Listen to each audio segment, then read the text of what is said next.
British नीति पर प्रभाव। चौरी चौरा की हिंसक घटना ने भारत में ब्रिटिश प्रशासन को हिला कर रख दिया। इसने भारतीय स्वतंत्रता आंदोलन के प्रति उनके रुख को सख्त कर दिया, जिसके परिणाम स्वरूप राष्ट्रवादी नेताओं के दमन और गिरफ्तारी में वृद्धि हुई। इसने बदले में भारतीय जनता को और अधिक प्रेरित किया और स्वतंत्रता के लिए उनके संकल्प को हवा दी। ऐतिहासिक महत्व। चौरी चौरा कांड को भारतीय स्वतंत्रता के संघर्ष में एक ऐतिहासिक घटना के रूप में याद किया जाता है। यह स्वतंत्रता सेनानियों द्वारा किए गए बलिदानों और उनके सामने आने वाली चुनौतियों की याद दिलाता है। यह घटना स्वशासन की खोज में भारतीय लोगों की नैतिक शक्ति और लचीलेपन को भी रेखांकित करती है। भारतीय स्वतंत्रता आंदोलन के संदर्भ में चौरी चौरा कांड का अत्यधिक महत्व है। इसने आंदोलन की रणनीति और दर्शन को आकार दिया, अहिंसा के प्रति प्रतिबद्धता को मजबूत किया और भारत में अंग्रेजी औपनिवेशिक शासन के खिलाफ संघर्ष के दौरान अस्थायी प्रभाव छोड़ा। सविनय अवज्ञा आंदोलन और संयुक्त प्रांत। सविनय अवज्ञा आंदोलन, जिसे नमक सत्याग्रह के रूप में भी जाना जाता है, भारत में अंग्रेजी औपनिवेशिक शासन के खिलाफ महात्मा गांधी और भारतीय राष्ट्रीय कांग्रेस के नेतृत्व में अहिंसक प्रतिरोध का एक प्रभावी अभियान था। यह 1930 से 1934 तक चला और इसने स्वतंत्रता संग्राम पर गहरा प्रभाव डाला। राजस्व न देने का अभियान चलाया गया। जमींदारों का आह्वान किया गया कि वे सरकार को राजस्व देने से इनकार कर दें। लगान न देने के अभियान के तहत जमींदारों के खिलाफ काश्तकारों को आह्वान किया गया। चूँकि अधिकांश जमींदार अंग्रेज़ों के वफादार थे, इसलिए यह अभियान वस्तुतः लगाने का अभियान बनकर रह गया। इस सत्याग्रह ने अक्टूबर 1930 में विशेष रूप से आगरा और रायबरेली में गति पकड़ी। उत्तर प्रदेश, पहले संयुक्त प्रांत के रूप में जाना जाता था, ने सविनय अवज्ञा आंदोलन में महत्वपूर्ण भूमिका निभाई। उत्तर प्रदेश में आंदोलन के कुछ प्रमुख बिंदु इस प्रकार हैं। नमक मार्च। सविनय अवज्ञा आंदोलन ऐतिहासिक नमक मार्च 1930 के साथ शुरू किया गया था। महात्मा गांधी ने नमक उत्पादन और नमक कर पर अंग्रेजी एकाधिकार के विरोध में गुजरात के साबरमती आश्रम से गुजरात के तटीय क्षेत्र दांडी तक मार्च किया था। आंदोलन तेजी से उत्तर प्रदेश सहित भारत के विभिन्न हिस्सों में फैल गया। उत्तर प्रदेश में नेतृत्व। उत्तर प्रदेश भारतीय राष्ट्रीय कांग्रेस का गढ़ था और सविनय अवज्ञा आंदोलन के दौरान राज्य से कई प्रमुख नेता उभरे। जवाहरलाल नेहरू, गोविंद बल्लभ पंत, पुरुषोत्तम दास टंडन और आचार्य नरेंद्र देव जैसे प्रमुख नेताओं ने उत्तर प्रदेश में आंदोलन को संगठित करने और उसका नेतृत्व करने में महत्वपूर्ण भूमिका निभाई। पूर्ण स्वराज प्रस्ताव। सविनय अवज्ञा आंदोलन के दौरान भारतीय राष्ट्रीय कांग्रेस ने 1929 में लाहौर में आयोजित अपने ऐतिहासिक अधिवेशन में पूर्ण स्वतंत्रता प्रस्ताव पारित किया था। प्रस्ताव ने अंग्रेजी शासन से पूर्ण स्वतंत्रता प्राप्त करने के लक्ष्य की घोषणा की। पूर्ण स्वराज की मांग ने उत्तर प्रदेश में गति पकड़ी और लोगों ने इस उद्देश्य को प्राप्त करने के लिए विरोध प्रदर्शनों, रैलियों और सविनय अवज्ञा में सक्रिय रूप से भाग लिया। दांडी मार्च और नमक सत्याग्रह। महात्मा गांधी के दांडी मार्च से प्रेरित होकर उत्तर प्रदेश में कई नमक सत्याग्रह आयोजित किए गए। इलाहाबाद, लखनऊ, वाराणसी और गोरखपुर सहित विभिन्न कस्बों और गांवों में लोगों ने ब्रिटिश नमक कानूनों को तोड़ते हुए अवैध रूप से नमक का उत्पादन किया। सविनय अवज्ञा के इन कार्यों का दमन और गिरफ्तारी से जवाब दिया गया, लेकिन वे स्वतंत्रता के लिए अपने संघर्ष में लोगों की एकता और दृढ़ संकल्प का प्रतीक थे। छात्रों और महिलाओं की भागीदारी। उत्तर प्रदेश में सविनय अवज्ञा आंदोलन में छात्रों और महिलाओं ने सक्रिय भूमिका निभाई। छात्रों ने स्कूलों और कॉलेजों का बहिष्कार किया, विरोध प्रदर्शनों में भाग लिया और स्वतंत्रता के लिए समर्पित छात्र संगठनों का गठन किया। महिलाओं ने सत्याग्रह मार्च का आयोजन किया, शराब की दुकानों पर धरना दिया और सविनय अवज्ञा के विभिन्न कार्यों में भाग लिया। दमन और प्रतिशोध। अंग्रेजी औपनिवेशिक प्रशासन ने दमन और दंडात्मक उपायों के साथ सविनय अवज्ञा आंदोलन का जवाब दिया। कई नेताओं और कार्यकर्ताओं को गिरफ्तार कर लिया गया और आंदोलन को कड़ी कार्रवाई का सामना करना पड़ा।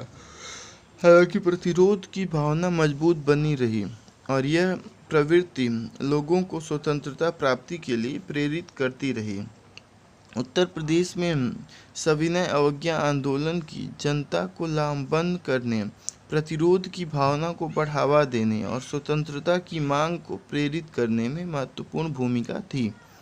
इसने अहिंसक प्रतिरोध की शक्ति को दर्शाया और भविष्य के आंदोलनों का मार्ग प्रशस्त किया, जो अंततः 1947 में भारत की स्वतंत्रता का कारण बना। व्यक्तिगत सत्याग्रह। भारतीय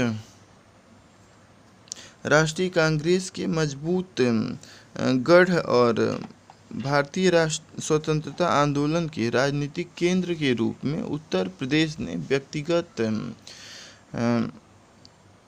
सत्याग्रह अभियान में महत्वपूर्ण भूमिका निभाई। व्यक्तिगत सत्याग्रह महात्मा गांधी द्वारा 1940 में बिगड़ती राजनीतिक स्थिति की प्रतिक्रिया और अंग्रेजी शासन के कुछ पहलुओं के विरोध के एक तरीके के रूप में शुरू किया गया एक सीमित सविनय अवज्ञा आंदोलन था। व्यक्तिगत सत्याग्रह में उत्तर प्रदेश की भूमिका। नेताओं की भागीदारी। व्यक्तिगत सत्याग्रह में उत्तर प्रदेश के कई प्रमुख नेताओं ने सक्रिय रूप से भाग लिया। उनमें से प्रमुख जवाहरलाल नेहरू थे, जो गांधी द्वारा सत्याग्रह करने के लिए चुने जाने वाले प्रमुख व्यक्तियों में से एक थे। नेहरू की भागीदारी ने उत्तर प्रदेश के लोगों को एक ठोस संदेश भेजा और उन्हें आंदोलन में शामिल होने के लिए प्रेरित किया। जनमत पर प्रभाव। उत्तर प्रदेश राजनीतिक रूप से जागरूक आबादी वाला राज्य ने व्यक्तिगत सत्याग्रह के दौरान जनमत को आकार देने में महत्वपूर्ण भूमिका निभाई। प्रभावशाली नेताओं और उनके भाषणों और लेखों की भागीदारी ने आंदोलन के संदेश को फैलाने और स्वतंत्रता के लिए समर्थन पैदा करने में मदद की। सविनय अवज्ञा के कार्य। उत्तर प्रदेश में व्यक्तिगत सत्याग्रह में भाग लेने वाले लोगों ने सविनय अवज्ञा के विभिन्न कार्यों में भाग लिया। उन्होंने कुछ विशिष्ट कानूनों और विनियमों का उल्लंघन किया, जैसे कि सेंसरशिप, करों और सरकारी अध्यादेशों से संबंधित। इन कार्यों का उद्देश्य ब्रिटिश सत्ता को चुनौती देना और औपनिवेशिक शासन की अन्यायपूर्ण प्रकृति को उजागर करना था। जन लामबंदी। उत्तर प्रदेश में व्यक्तिगत सत्याग्रह में आम नागरिकों की सक्रिय भागीदारी शामिल थी। छात्रों, पेशेवरों, श्रमिकों और महिलाओं सहित जीवन के विभिन्न क्षेत्रों के लोग आंदोलन में शामिल हुए। अहिंसक प्रतिरोध में उनकी भागीदारी और प्रतिबद्धता ने ब्रिटिश प्रशासन को एक ठोस संदेश भेजा और देश भर के स्वतंत्रता सेनानियों का मनोबल बढ़ाया।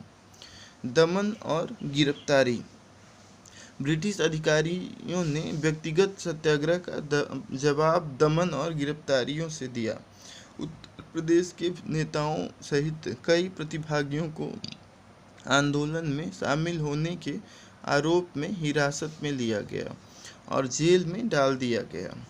इन चुनौतियों के बावजूद लोगों में प्रतिरोध की भावना और स्वतंत्रता की पुकार गूंजती रही। बाद के आंदोलनों पर प्रभाव। व्यक्तिगत सत्याग्रह उत्तर प्रदेश और भारत के अन्य हिस्सों में भविष्य के जन आंदोलनों के लिए एक मील का पत्थर था।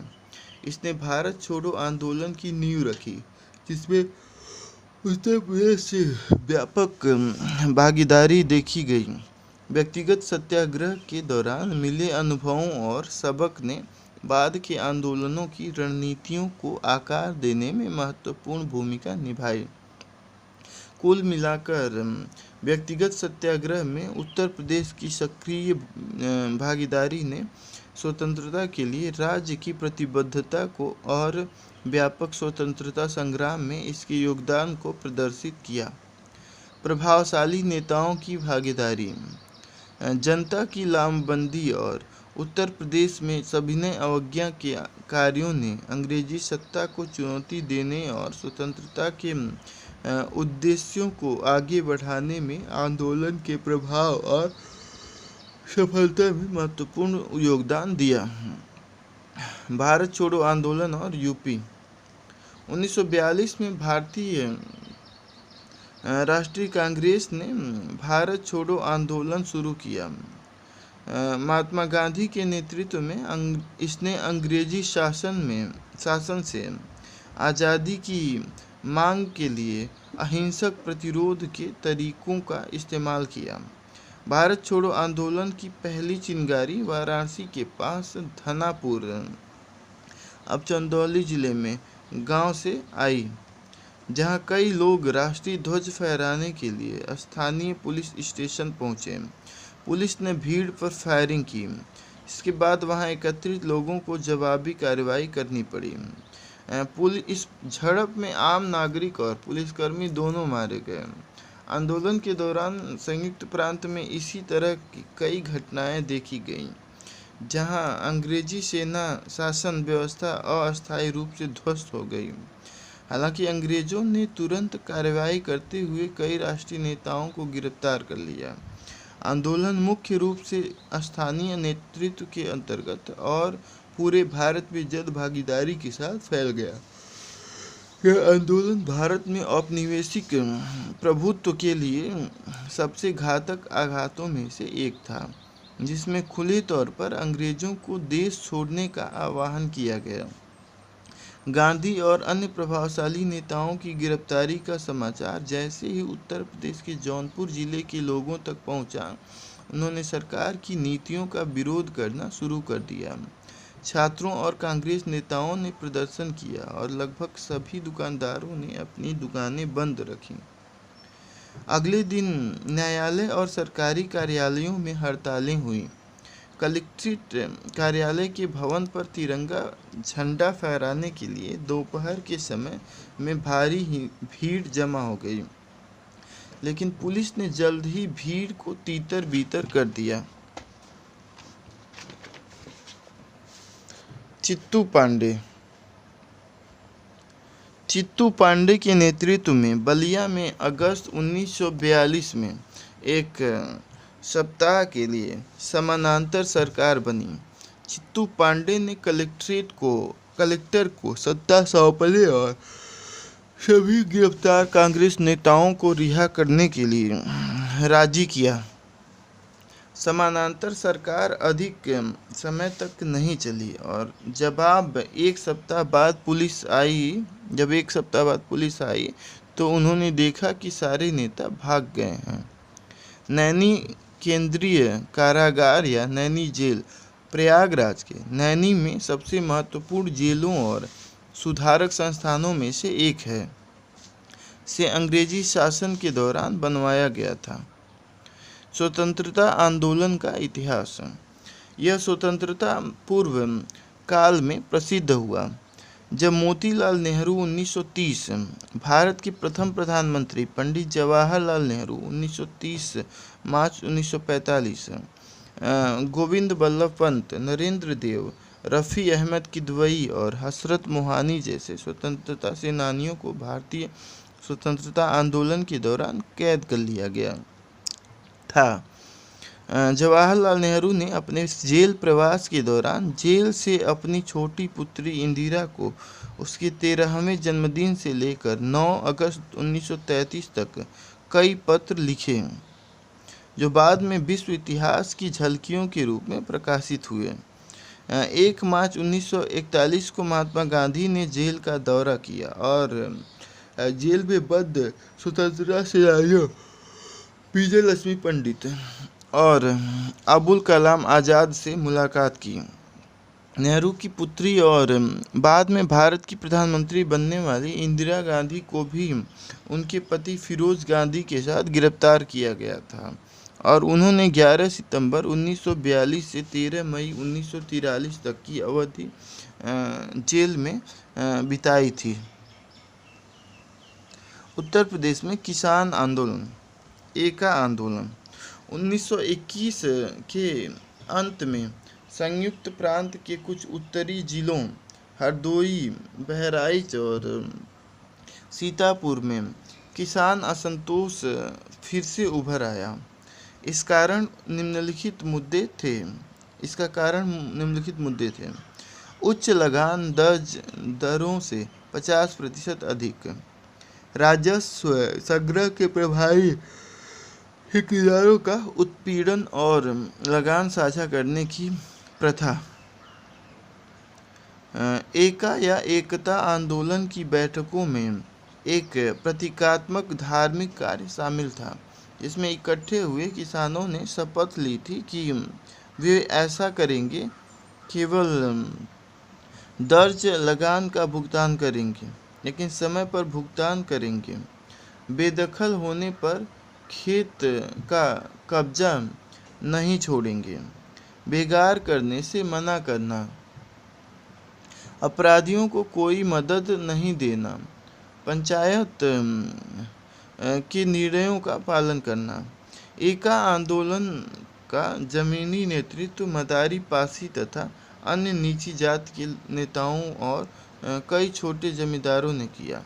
मार्च 1922 तक अधिकारियों द्वारा गंभीर दमन के कारण आंदोलन को समाप्त हो गया। किसान सभा आंदोलन 1857 के विद्रोह के बाद अवध तालुकदारों को उनकी जमीनें वापस मिल गई। इसने प्रांत के कृषक समाज पर तालुकदारों या बड़े जमींदारों की पकड़ मजबूत कर दी।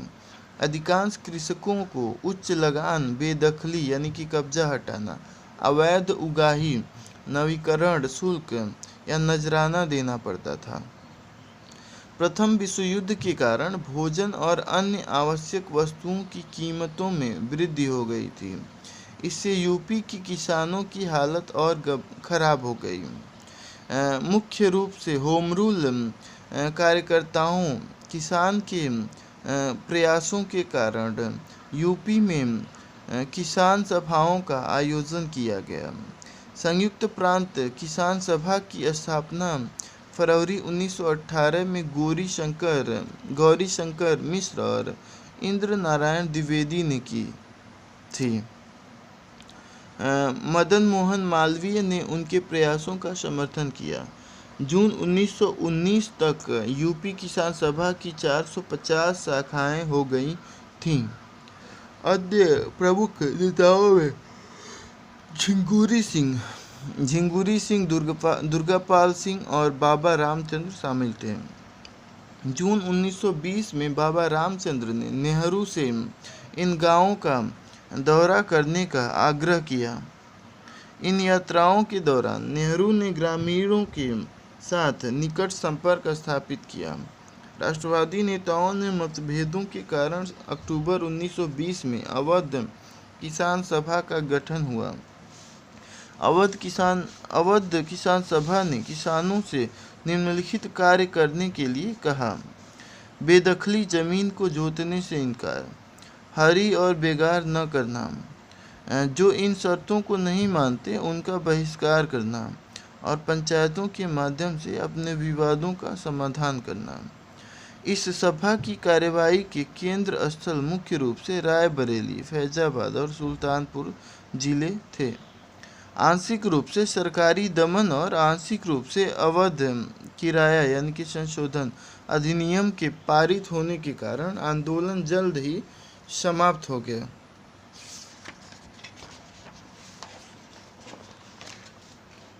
मेरठ षड्यंत्र मामला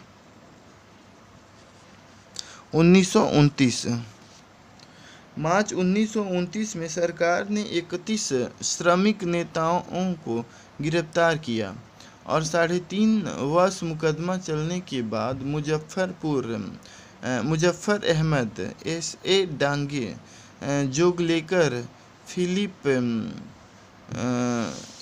spread, Ben Bradley, Shaukat Usmani व अन्य को दोषी ठहराया गया। मुकदमे को दुनिया भर में प्रचार मिला, लेकिन मजदूर वर्ग का आंदोलन कमज़ोर हो गया। 1930 में सविनय अवज्ञा आंदोलन के दौरान श्रमिकों ने भाग लिया, लेकिन 1931 में विभाजन के कारण कामगार वर्ग के आंदोलन में गिरावट आई। इस विभाजन में एदेब जोशी 1935 में अखिल भारतीय व्यापार संघ फेडरेशन का गठन करने के लिए AITUC से अलग हो गए। 1935 में कम्युनिस्ट फिर से AITUC में शामिल हो गए। 1920 के दशक के दौरान संयुक्त प्रांत में क्रांतिकारी गतिविधि। इस क्षेत्र में क्रांतिकारी गतिविधियां मुख्य रूप से हिंदुस्तान रिपब्लिकन एसोसिएशन, सेना या HRA, बाद में नाम बदलकर हिंदुस्तान सोशलिस्ट रिपब्लिकन एसोसिएशन या HSRA किया गया, द्वारा की जाती थी। HRA की स्थापना राम प्रसाद बिस्मिल, जोगेश चंद्र चटर्जी और सचिन सान्याल द्वारा अक्टूबर 1924 में कानपुर में की गई थी। इसका उद्देश्य औपनिवेशिक सरकार को उखाड़ फेंकने के लिए एक सशस्त्र क्रांति करने और उसके स्थान पर संयुक्त राज्य भारत के संघीय गणराज्य की स्थापना करना था, जिसका मूल सिद्धांत वयस्क मताधिकार होगा। HRA की सबसे महत्वपूर्ण कार्यवाही काकोरी डकैती थी। HRA के कार्यकर्ताओं ने काकोरी में 8 डाउन ट्रेन पर कब्जा कर लिया और इसमें ले जाए जा रहे सरकारी खजाना लूट लिया। बिस्मिल, अशफाक उल्ला, रोशन सिंह और राजेंद्र लाहिड़ी को इस घटना को अंजाम देने के लिए फांसी दी गई। काकोरी के झटके से उबरने हेतु दृढ़ प्रतिज्ञ युवा क्रांतिकारियों ने समाजवादी विचारों से प्रेरित होकर हिंदुस्तान रिपब्लिकन एसोसिएशन को पुनर्गठित करने के लिए दिल्ली में फिरोज शाह कोटला सितंबर 1928 के मैदान में एक ऐतिहासिक बैठक की। चंद्रशेखर आज़ाद के नेतृत्व में HRA का नाम बदलकर हिंदुस्तान सोशलिस्ट रिपब्लिकन एसोसिएशन कर दिया गया। पंजाब में बैठक में पंजाब से भगत सिंह, सुखदेव, भगवती चरण बोहरा और संयुक्त प्रांत से विजय कुमार सिन्हा, शिव वर्मा और जयदेव कपूर ने भाग लिया। आज़ाद दिसंबर 1929 में दिल्ली के पास वायसराय इरविन की ट्रेन को उड़ाने के प्रयास में शामिल थे। 1930 के दौरान पंजाब और संयुक्त प्रांत के कस्बों में कई हिंसक घटनाएं हुईं। फरवरी 1931 में इलाहाबाद के अल्फ्रेड पार्क में पुलिस मुठभेड़ में आज़ाद शहीद हो गए। काकोरी ट्रेन डकैती। काकोरी षड्यंत्र का हिस्सा एक ट्रेन डकैती थी जो भारत में अंग्रेजी शासन के खिलाफ भारतीय स्वतंत्रता आंदोलन के दौरान 9 अगस्त 1925 को लखनऊ के पास एक गांव काकोरी में हुई थी। इसे हिंदुस्तान रिपब्लिकन एसोसिएशन के भारतीय क्रांतिकारियों द्वारा अंजाम दिया गया था। जर्मन निर्मित माउजर पिस्तौल का फोटो। भारतीय क्रांतिकारियों द्वारा 4 माउजरों का प्रयोग किया गया था।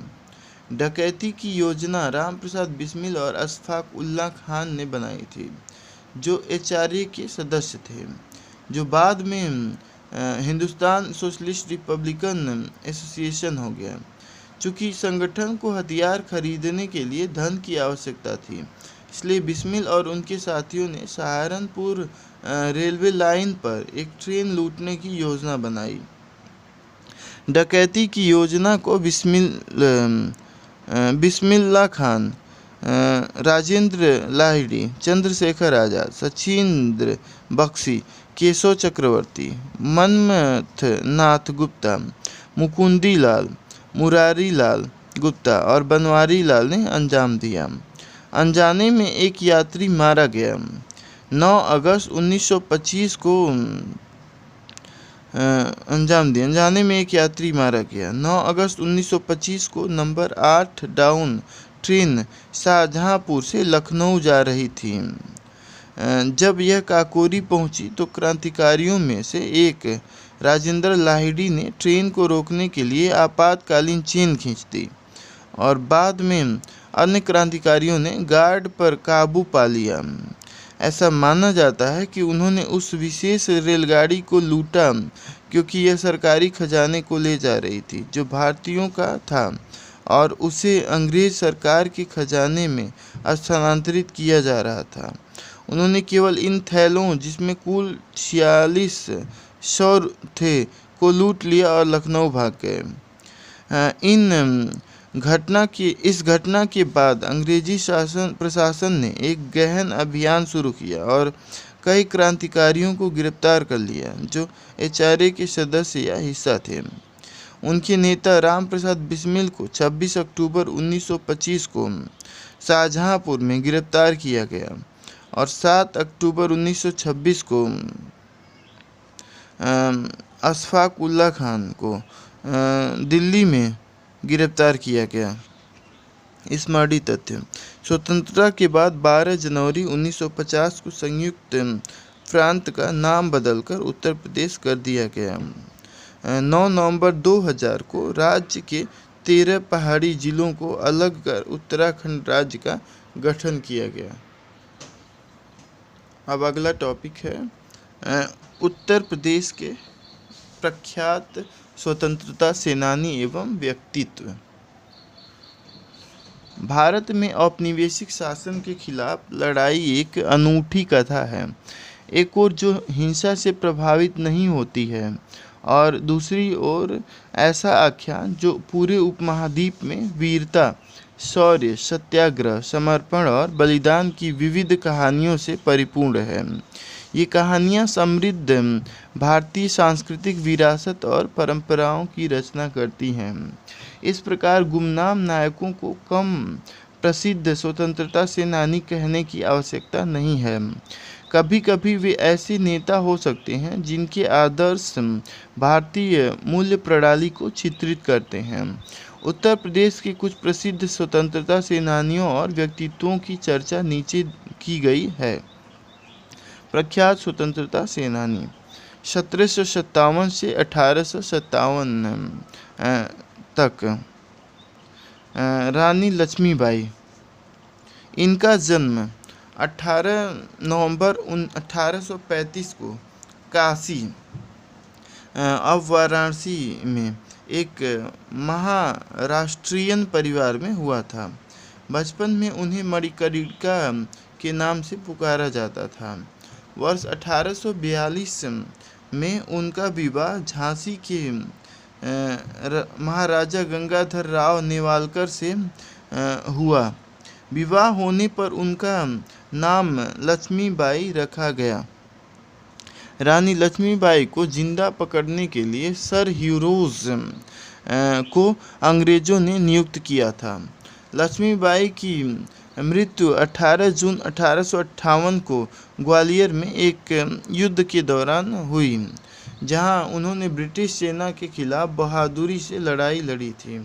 उन्हें भारतीय स्वतंत्रता आंदोलन की एक नायिका और साहस, शक्ति और लचीलेपन के प्रतीक के रूप में याद किया जाता है। लक्ष्मीबाई 1858 में झांसी की घेराबंदी के दौरान अपनी बहादुरी के लिए सबसे प्रसिद्ध हैं, जब उन्होंने अंग्रेजों के खिलाफ एक भयंकर लड़ाई में अपनी सेना का नेतृत्व किया था। हालांकि वह अंततः लड़ाई हार गई थी, लेकिन लक्ष्मीबाई उपनिवेशवाद और उत्पीड़न के खिलाफ प्रतिरोध की प्रतीक बन गईं।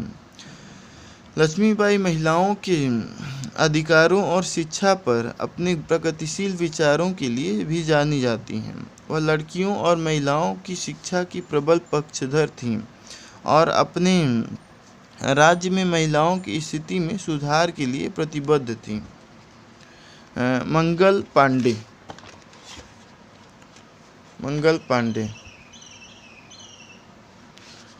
उत्तर प्रदेश के बलिया 19 जुलाई 1827 के रहने वाले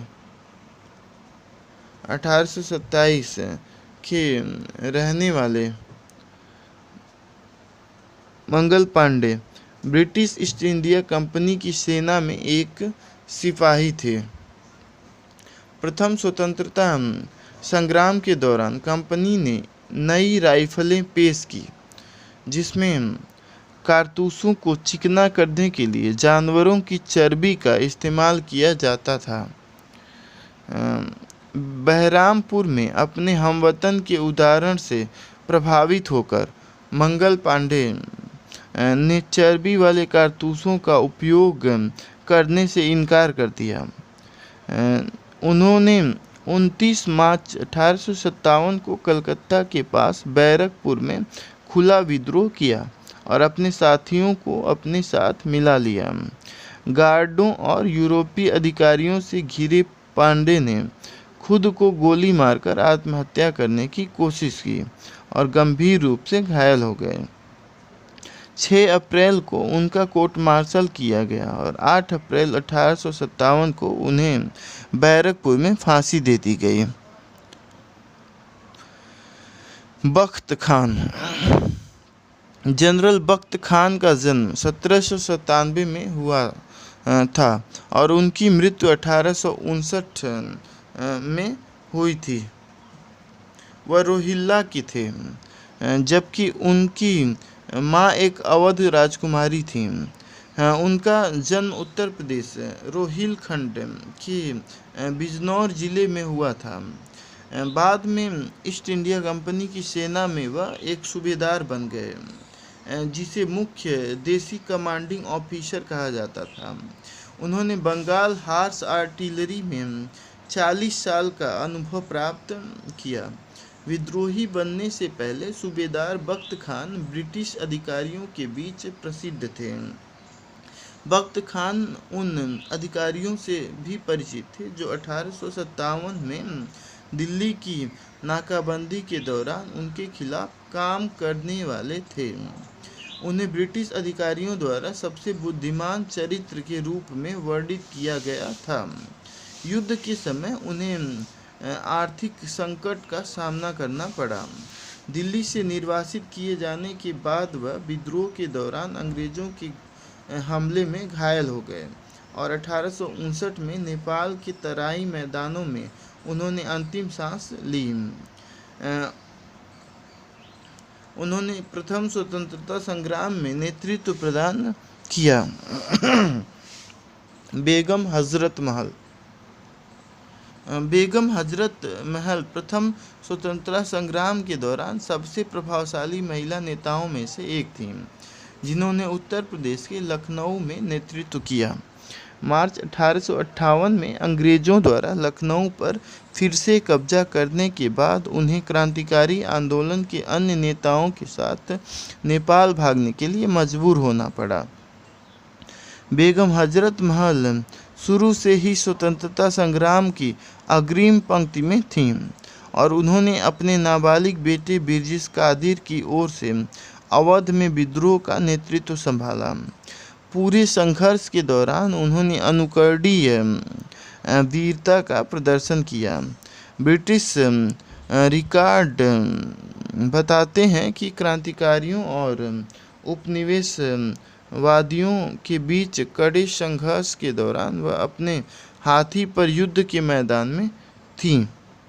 यहाँ तक कि 1858 के अंत में ब्रिटिश सेना ने अवध के अधिकांश क्षेत्रों पर नियंत्रण करना शुरू कर दिया। उन्होंने आत्मसमर्पण करने से इनकार कर दिया और उसके बजाय सशस्त्र संघर्ष जारी रखने के लिए अपने सैनिकों के साथ नेपाल की ओर भागने का विकल्प चुना। मौलवी लियाकत अली। मौलवी लियाकत अली 1817 से 1892 का जन्म 5 अक्टूबर 1817 को महागांव की तहसील और परगना चौल इलाहाबाद प्रयागराज से कुछ मील दूर सैयद मेहर अली और अमीना बीबी के घर में हुआ था। मौलवी लियाकत अली एक अच्छे वक्ता, लेखक और अपने अनुयायियों की देखभाल करने वाले व्यक्ति थे। उन्होंने और उनके अनुयायियों ने हरदोई जिले के सैंडी बिलग्राम और पाली में ब्रिटिश विरोधी अभियानों को सफलतापूर्वक चलाया। 1872 में मौलवी को बॉम्बे रेलवे स्टेशन पर एक ब्रिटिश पुलिस अधिकारी स्टाइल द्वारा गिरफ्तार किया गया था, जिसके बारे में मौलवी के 2 लोगों ने पहले ही सूचित कर दिया था। मौलवी लियाकत अली के नेतृत्व में इलाहाबाद के लोगों, जिनमें सामान्य मुसलमान, ब्राह्मण, पंडित और पठान शामिल थे, ने क्रांतिकारियों का समर्थन किया। 1872 में मौलवी को बॉम्बे रेलवे स्टेशन पर एक ब्रिटिश पुलिस अधिकारी स्टाइल द्वारा गिरफ्तार किया गया था, जिसे मौलवी के 2 लोगों ने पहले ही सूचित कर दिया था। 24 जुलाई 1872 के फैसले में उन्हें आजीवन कैद की दंड भुगतान के लिए अंडमान भेजने की सजा सुनाई गई थी। राव कदम सिंह, वह गुर्जरों के एक छोटे समूह के नेता थे, जिन्होंने 1857 के भारतीय विद्रोह के दौरान ब्रिटिश ईस्ट इंडिया कंपनी के खिलाफ लड़ाई लड़ी थी। उन्हें मेरठ जिले में परीक्षित गढ़ और मवाना के राजा के रूप में जाना जाता है।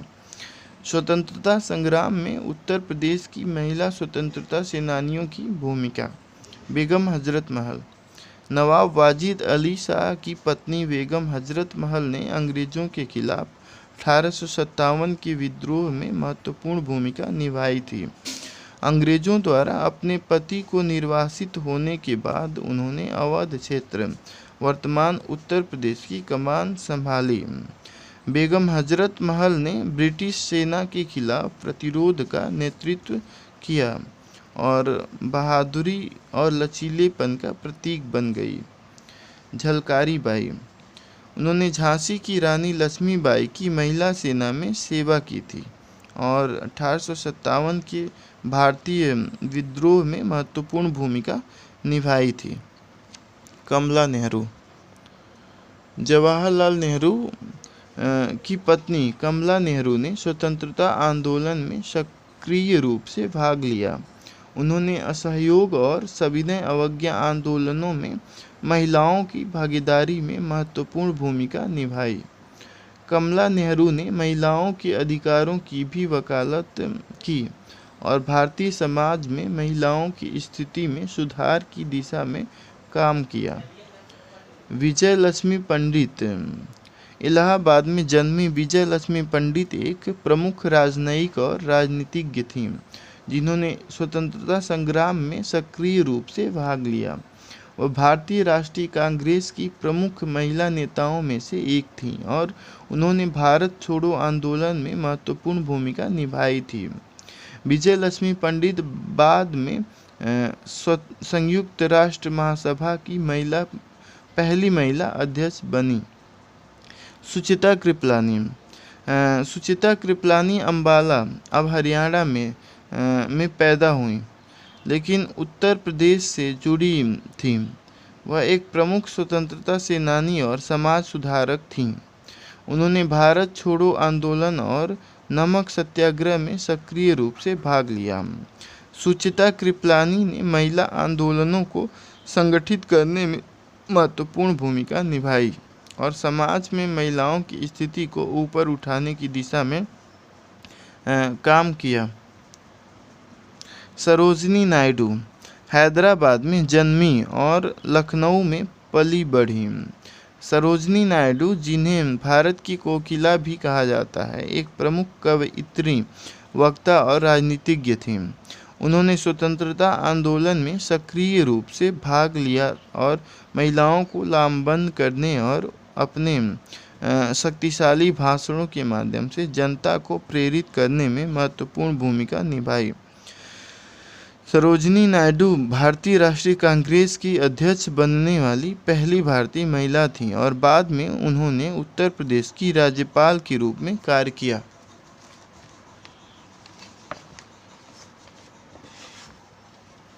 राम प्रसाद बिस्मिल एक भारतीय क्रांतिकारी और स्वतंत्रता सेनानी थे। 1857 के बाद से, मतलब ये राम प्रसाद बिस्मिल 1857 के बाद से राम प्रसाद बिस्मिल। राम प्रसाद बिस्मिल एक भारतीय क्रांतिकारी और स्वतंत्रता सेनानी थे, जिनका जन्म 11 जून 1857 को उत्तर प्रदेश के शाहजहांपुर में हुआ था। हिंदुस्तान रिपब्लिकन एसोसिएशन (HRA) के नेताओं में से एक थे और 1925 में काकोरी ट्रेन डकैती में शामिल होने के लिए जाने जाते हैं। बिस्मिल राष्ट्रवादी आंदोलन से गहराई से प्रभावित थे और भगत सिंह, चंद्रशेखर आज़ाद और राजा महेंद्र प्रताप जैसे क्रांतिकारियों के कार्यों से प्रेरित थे। वह एक विपुल लेखक और कवि भी थे और उनकी कविताओं और लेखों में देश की आज़ादी के लिए उनके जुनून को दर्शाया गया था। अगस्त 1925 में बिस्मिल और उनके सहयोगियों ने काकोरी ट्रेन डकैती को अंजाम दिया, जिसमें उन्होंने ब्रिटिश सरकार से संबंधित धन ले जाने वाली एक ट्रेन को लूट लिया। इस घटना ने ब्रिटिश अधिकारियों का ध्यान आकर्षित किया और बिस्मिल को गिरफ्तार कर लिया गया और 1927 में मौत की सज़ा सुनाई गई। फांसी की सज़ा मिलने से पहले बिस्मिल ने प्रसिद्ध कविता सरफरोशी की तमन्ना लिखी, जो भारतीय स्वतंत्रता आंदोलन के लिए एक गीत बन गया। 19 दिसंबर 1927 को गोरखपुर जेल में उन्हें फांसी दी गई। बिस्मिल की बहादुरी और बलिदान भारतीयों को कई पीढ़ियों से प्रेरित करते हैं और उन्हें भारतीय स्वतंत्रता संग्राम के महान नायकों में से एक के रूप में याद किया जाता है। चंद्रशेखर आज़ाद। चंद्रशेखर आज़ाद जन्म 23 जुलाई 1906 एक भारतीय क्रांतिकारी थे, जिन्होंने भारतीय स्वतंत्रता आंदोलन में महत्वपूर्ण भूमिका निभाई थी। इनका जन्म भावरा, मध्य प्रदेश में हुआ था, लेकिन उन्होंने अपना अधिकांश समय उत्तर प्रदेश में बिताया। वह हिंदुस्तान सोशलिस्ट रिपब्लिकन एसोसिएशन के सदस्य थे, जो 1928 में भारत में ब्रिटिश शासन को उखाड़ फेंकने के लिए बनाया गया एक क्रांतिकारी संगठन था। आज़ाद को उनके साहस और भारतीय स्वतंत्रता के लिए उनकी प्रतिबद्धता के लिए जाना जाता था। उन्होंने अंग्रेज़ों के खिलाफ तोड़-फोड़ और सशस्त्र प्रतिरोध के कई कार्यों में भाग लिया और 1925 की काकोरी ट्रेन डकैती में शामिल हो गए थे, जो ब्रिटिश औपनिवेशिक शासन के लिए एक बड़ा झटका था।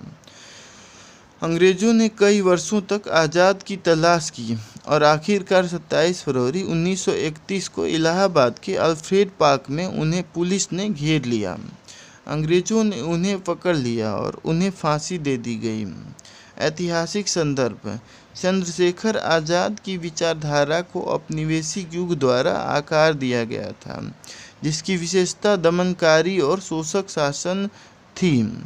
ब्रिटिश साम्राज्य को चुनौती देने के लिए सशस्त्र प्रतिरोध और क्रांतिकारी गतिविधियों को आवश्यक माना गया। हालांकि आज संदर्भ काफ़ी बदल गया है। अधिकांश राष्ट्रों ने स्वतंत्रता प्राप्त कर ली है और स्वतंत्रता के लिए संघर्ष ने विभिन्न रूप ले लिए हैं, जैसे कि लोकतांत्रिक शासन और मानवाधिकारों की वकालत। अहिंसक आंदोलन। स्वतंत्रता के बाद के युग में महात्मा गांधी और मार्टिन लूथर किंग जूनियर जैसे नेताओं से प्रेरित अहिंसक आंदोलनों ने दुनिया भर में प्रमुखता प्राप्त की है। विभिन्न संदर्भों में सामाजिक और राजनीतिक परिवर्तन के लिए अहिंसा प्रभावी सिद्ध हुई है। शांतिपूर्ण विरोध, सविनय अवज्ञा और पक्ष समर्थन सामाजिक परिवर्तन का नेतृत्व करते हैं। लोकतांत्रिक प्रक्रिया। भारत सहित कई देशों में लोकतांत्रिक प्रक्रिया स्थापित की गई है, जो शिकायतों को व्यक्त करने, शासन में भाग लेने और परिवर्तन को प्रभावित करने के लिए मार्ग प्रदान करती हैं। जबकि लोकतांत्रिक प्रणालियों में चुनौतियां भी हैं। वे मुद्दों को संबोधित करने और अधिक समावेशी समाज बनाने के लिए शांतिपूर्ण तंत्र प्रदान करती हैं। वैधता और कानून का शासन। औपनिवेशिक शासन की दमनकारी प्रकृति के कारण चंद्रशेखर आज़ाद ने कानूनी ढांचे के बाहर काम किया। हालांकि आधुनिक समय में समाज में व्यवस्था और न्याय बनाए रखने के लिए कानून का शासन और कानूनी ढांचे का पालन आवश्यक है। सशस्त्र प्रतिरोध या हिंसक तरीकों का सहारा लेना अवैध माना जाता है और किसी भी आंदोलन की विश्वसनीयता और वैधता को कमजोर कर सकता है। वैश्विक परिप्रेक्ष्य।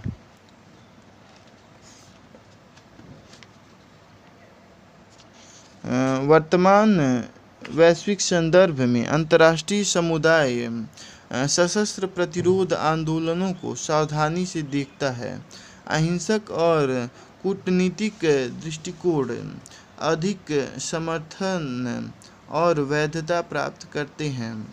मानवाधिकारों, सामाजिक न्याय और लोकतांत्रिक सिद्धांतों की वकालत अंतर्राष्ट्रीय स्तर पर बेहतर प्रतिध्वनित होती हैं, जिससे एकजुटता और सहयोग बढ़ता है। अशफाक उल्लाह खान। अशफाक उल्लाह खान एक भारतीय क्रांतिकारी थे जिन्होंने भारतीय स्वतंत्रता आंदोलन में महत्वपूर्ण भूमिका निभाई। उनका जन्म 22 अक्टूबर 1900 को उत्तर प्रदेश के शाहजहांपुर में हुआ था। समाजवाद और राष्ट्रवाद के विचारों ने खान को गहराई से प्रभावित किया, जिससे प्रेरित होकर वह जल्दी ही क्रांतिकारी राजनीति में शामिल हो गए। वह राम प्रसाद बिस्मिल द्वारा स्थापित क्रांतिकारी संगठन हिंदुस्तान रिपब्लिकन एसोसिएशन में शामिल हो गए। खान आचार्य के एक प्रमुख सदस्य थे और ब्रिटिश औपनिवेशिक सरकार के खिलाफ तोड़फोड़ और सशस्त्र प्रतिरोध के कई कार्यों में शामिल थे। 1925 में आचार्य द्वारा की गई एक ट्रेन डकैती काकोरी षड्यंत्र का हिस्सा थे। काकोरी षड्यंत्र के बाद खान और आचार्य के कई अन्य सदस्यों को गिरफ्तार किया गया और उन पर मुकदमा चलाया गया। खान को 19 दिसंबर 1927 को फैजाबाद जेल में फांसी दे दी गई।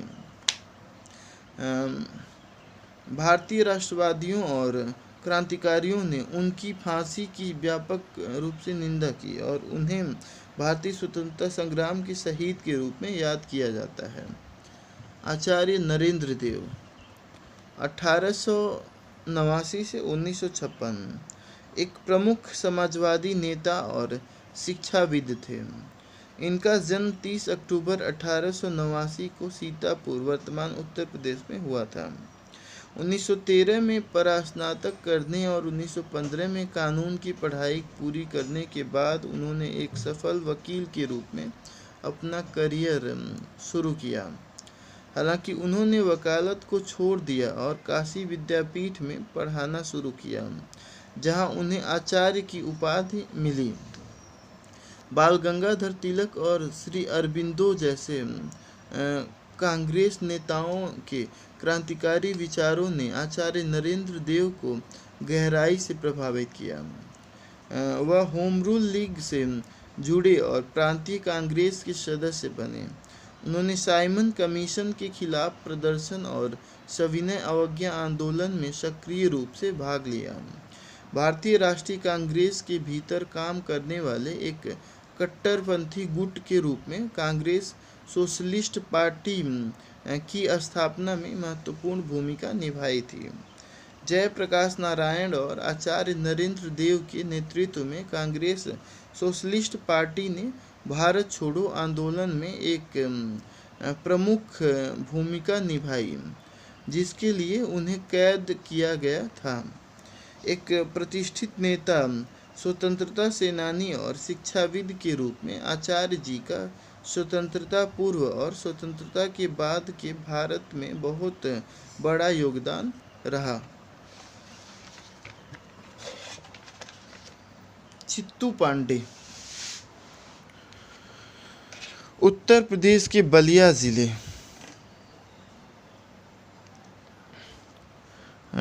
के एक गांव रत्तूचक में जन्मे चित्तू पांडे को लोकप्रिय रूप से शेरे बलिया यानी कि बलिया का शेर कहा जाता था। एक प्रतिष्ठित स्वतंत्रता सेनानी के रूप में उन्होंने बलिया में भारत छोड़ो आंदोलन का नेतृत्व किया। जवाहरलाल नेहरू और सुभाष चंद्र बोस ने उन्हें बलिया का शेर कहकर पुकारा था। उन्होंने अंग्रेजों द्वारा दबोचे जाने से पहले कुछ दिनों के लिए 19 अगस्त 1942 को घोषित और स्थापित राष्ट्रीय सरकार का नेतृत्व किया। समानांतर सरकार कलेक्टर को सत्ता सौंपने और सभी गिरफ्तार कांग्रेस नेताओं को रिहा करने में सफल रही, लेकिन एक हफ्ते के भीतर सैनिकों ने मार्च किया और नेताओं को भागना पड़ा। यह सरकार ज़्यादा दिन नहीं टिक सकी। 22 से 23 अगस्त की मध्यरात्रि के दौरान ब्रिटिश सैन्य बलों ने बलिया में प्रवेश किया और लोकप्रिय सरकार को उखाड़ फेंका। गोविंद बल्लभ पंत का जन्म 10 सितंबर 1887 को अल्मोड़ा के पास खूंट गांव में एक करहाडे ब्राह्मण परिवार में हुआ था।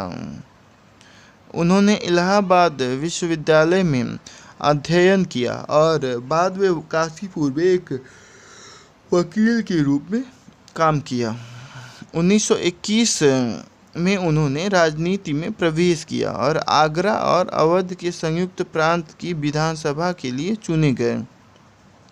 1920 के दशक के मध्य में काकोरी मामले में शामिल रामप्रसाद बिस्मिल, अशफाक उल्लाह खान और अन्य क्रांतिकारियों का प्रतिनिधित्व करने के लिए शुरू में कांग्रेस पार्टी द्वारा नियुक्त किया गया था। 1940 में सत्याग्रह आंदोलन को संगठित करने में मदद करने के लिए पंत को गिरफ्तार कर लिया गया और जेल में डाल दिया गया। 1942 में भारत छोड़ो आंदोलन पर हस्ताक्षर करने के लिए उन्हें फिर से गिरफ्तार कर लिया गया। उनके विवेकपूर्ण सुधारों और उत्तर प्रदेश में स्थिर शासन ने भारत के सबसे अधिक आबादी वाले राज्य की आर्थिक स्थिति को स्थिर कर दिया। उस स्थिति में उनकी उपलब्धियों में जमींदारी प्रथा का उन्मूलन था। साथ ही उन्होंने हिंदू कोड बिल पारित किया, हिंदू पुरुषों के लिए एकल विवाह को अनिवार्य कर दिया और हिंदू महिलाओं को पैतृक संपत्ति में तलाक और विरासत का अधिकार दिया। उन्होंने 1955 से 1961 तक केंद्रीय गृह मंत्री के रूप में कार्य किया।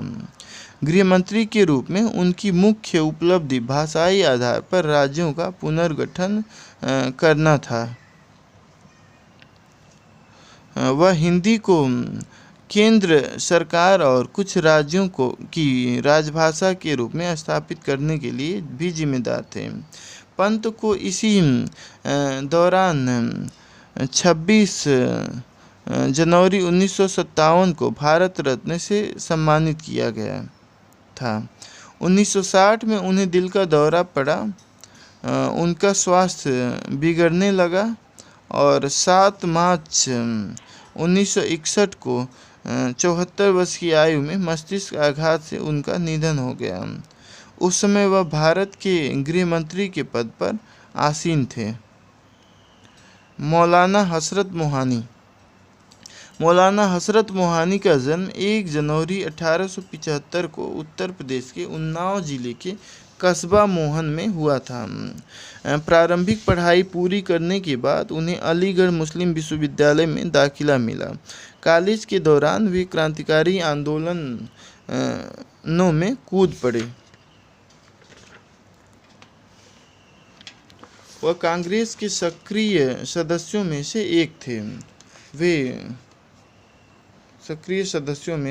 थे। वे वर्ष 1907 तक कांग्रेस से जुड़े रहे। बाल गंगाधर तिलक के पार्टी छोड़ने के तुरंत बाद मौलाना ने कांग्रेस छोड़ दी। वह तिलक के निकट सहयोगियों में से एक थे। वह कम्युनिस्ट पार्टी के सह-संस्थापक सदस्य भी थे। उस दौरान उन्हें 1925 में एक बार फिर सलाखों के पीछे डाल दिया गया। कुछ इतिहासकारों के अनुसार मौलाना हसरत मोहानी ने 1921 में इनकलाब जिंदाबाद का नारा लिखा था। वह ऐसे पहले व्यक्ति थे जिन्होंने 1921 में भारतीय राष्ट्रीय कांग्रेस के अहमदाबाद अधिवेशन में भारत के लिए पूर्ण स्वतंत्रता की मांग की थी। मौलाना हसरत मोहानी ने अपनी आखिरी सांस तक देश के लिए कुर्बानी दी। 13 मई 1951 को लखनऊ में हसरत मोहानी ने अंतिम सांस ली। राम मनोहर लोहिया।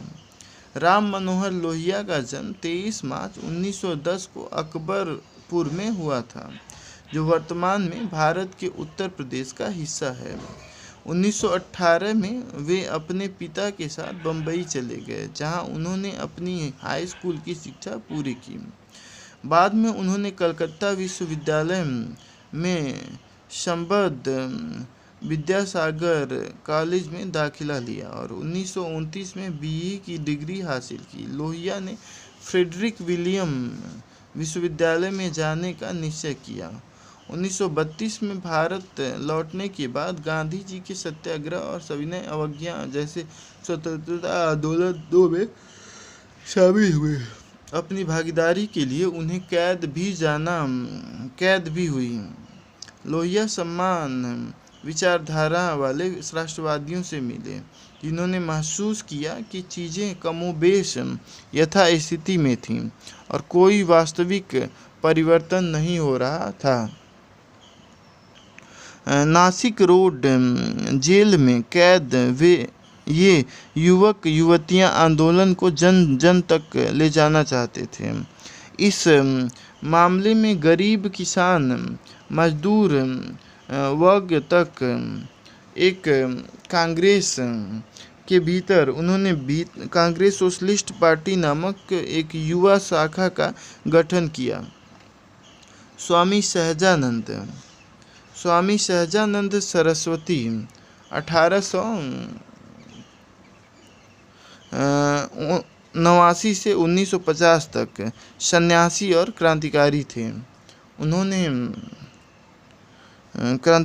थे। जिन्होंने अपना जीवन भारतीय लोगों की राजनीतिक और आर्थिक स्वतंत्रता के लिए समर्पित कर दिया।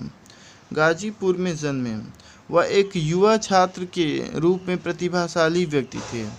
अपने घर और परिवार को त्याग कर और तपस्या के मार्ग को अपनाते हुए वे वाराणसी चले गए, जहां उन्होंने संस्कृत और हिंदू दर्शन का अध्ययन करने के लिए 9 साल समर्पित किए। उन्होंने बिहार के शाहाबाद जिले और उत्तर प्रदेश के गाजीपुर के निकटवर्ती जिले में असहयोग आंदोलन के आयोजन में प्रमुख भूमिका निभाई।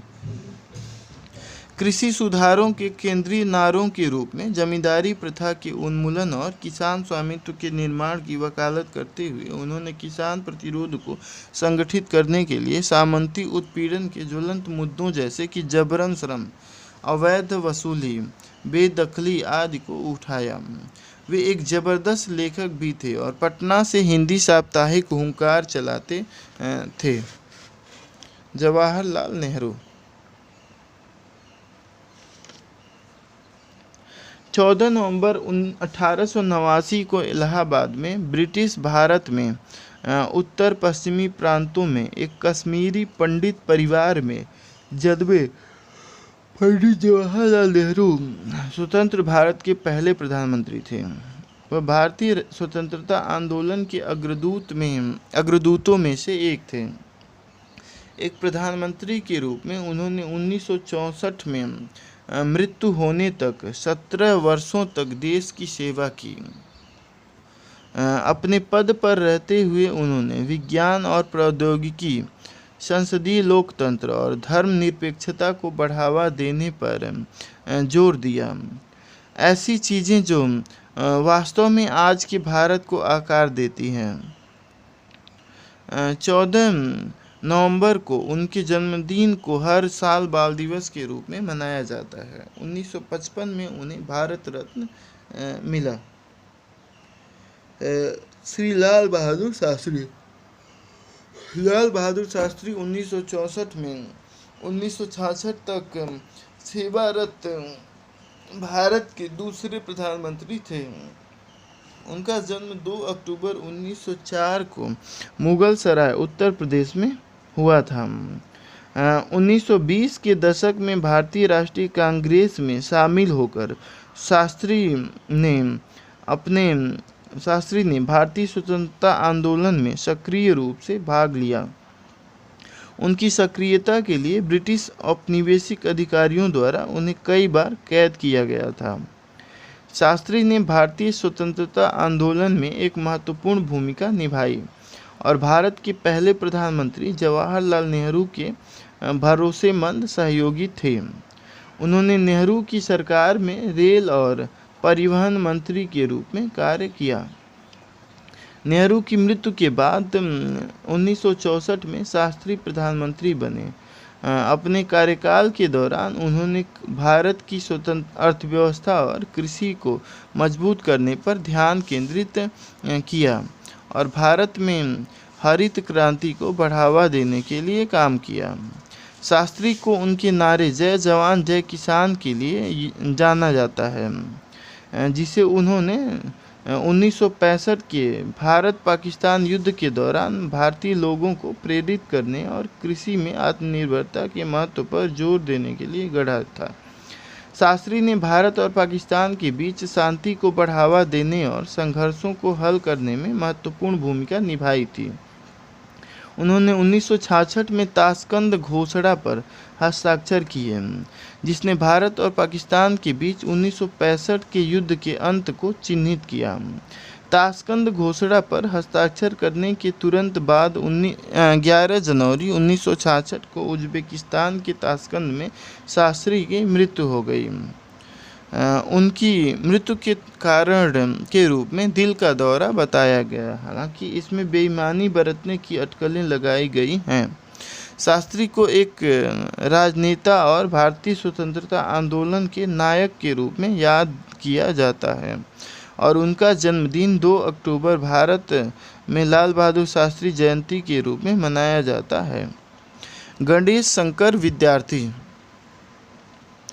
वह कानपुर से थे और असहयोग आंदोलन का जाना पहचाना चेहरा थे।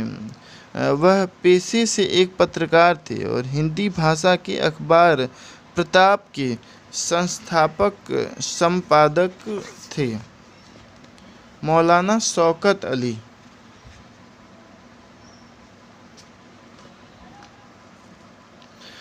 वह खिलाफत आंदोलन के एक भारतीय मुस्लिम नेता थे जो ऑटोमन साम्राज्य के पतन के जवाब में भड़क उठे थे। उन्होंने 1934 से 1938 तक ब्रिटिश भारत में सेंट्रल असेंबली के सदस्य के रूप में कार्य किया। राजा महेंद्र प्रताप वह एक पत्रकार थे। वह एक पत्रकार, लेखक और भारत के मार्क्सवादी क्रांतिकारी समाज सुधारक और भारत की पहली अंतरिम सरकार के अध्यक्ष थे। उनका जन्म उत्तर प्रदेश के हाथरस जिले के मुरसान राज्य के जाट परिवार में हुआ था। भारत के स्वतंत्रता आंदोलन में स्वतंत्रता सेनानियों की भूमिका। स्वतंत्रता सेनानियों ने भारत के स्वतंत्रता आंदोलन में एक महत्वपूर्ण भूमिका निभाई जो कई दशकों तक चला और अंततः 15 अगस्त 1947 को भारत को ब्रिटिश औपनिवेशिक शासन से स्वतंत्रता प्राप्त हुई। इन साहसी व्यक्तियों ने बहादुरी से लड़ाई लड़ी और अपने देश को आज़ाद कराने के लिए अपना अपार बलिदान दिया। भारत के स्वतंत्रता संग्राम में स्वतंत्रता सेनानियों द्वारा निभाई गई कुछ महत्वपूर्ण भूमिका इस प्रकार है। प्रेरक नेतृत्व। स्वतंत्रता सेनानियों ने ब्रिटिश शासन के खिलाफ जनता को लामबंद करने और एकजुट करने के लिए मजबूत और प्रेरक नेतृत्व प्रदान किया। महात्मा गांधी, सुभाष चंद्र बोस, जवाहरलाल नेहरू, सरदार वल्लभ भाई पटेल और कई अन्य नेता प्रमुख व्यक्ति के रूप में उभरे और उन्होंने अपनी दृष्टि, विचारधाराओं और दृढ़ संकल्प के साथ आंदोलन का मार्ग प्रशस्त किया। जन आंदोलन। स्वतंत्रता सेनानियों ने ब्रिटिश नीतियों के विरोध में और स्वतंत्रता की मांग के लिए जन आंदोलनों का आयोजन किया और उनका नेतृत्व किया।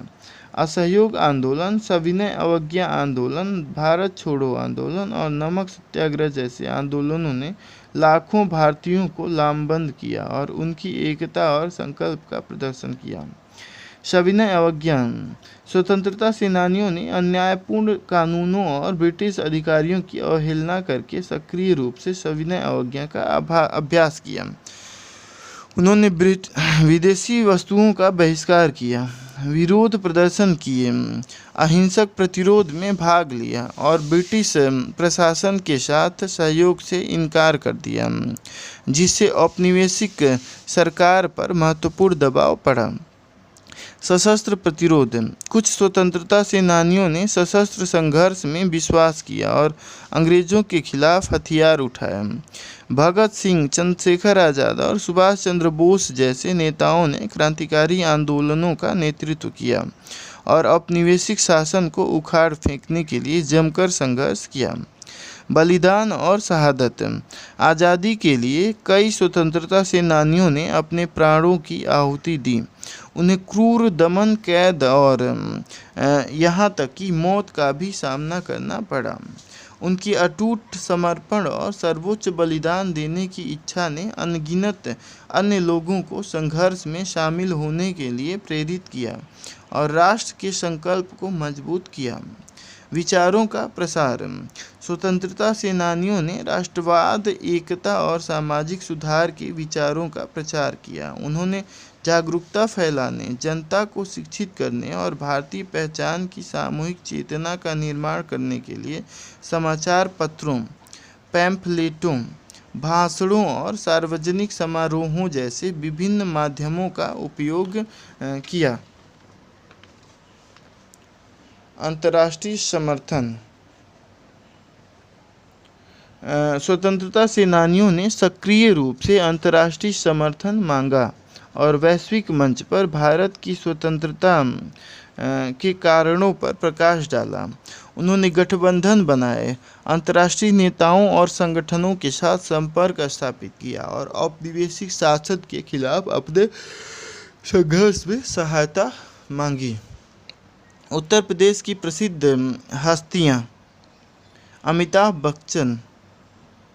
अमिताभ बच्चन का जन्म 11 अक्टूबर 1942 को इलाहाबाद, उत्तर प्रदेश, भारत में हुआ था। उन्होंने 1960 के दशक के अंत में फिल्म उद्योग में अपना करियर शुरू किया और 1970 और 80 के दशक में भारत में सबसे लोकप्रिय अभिनेताओं में से एक बन गए। बच्चन ने 5 दशकों से अधिक के करियर में 200 से अधिक भारतीय फिल्मों में अभिनय किया है।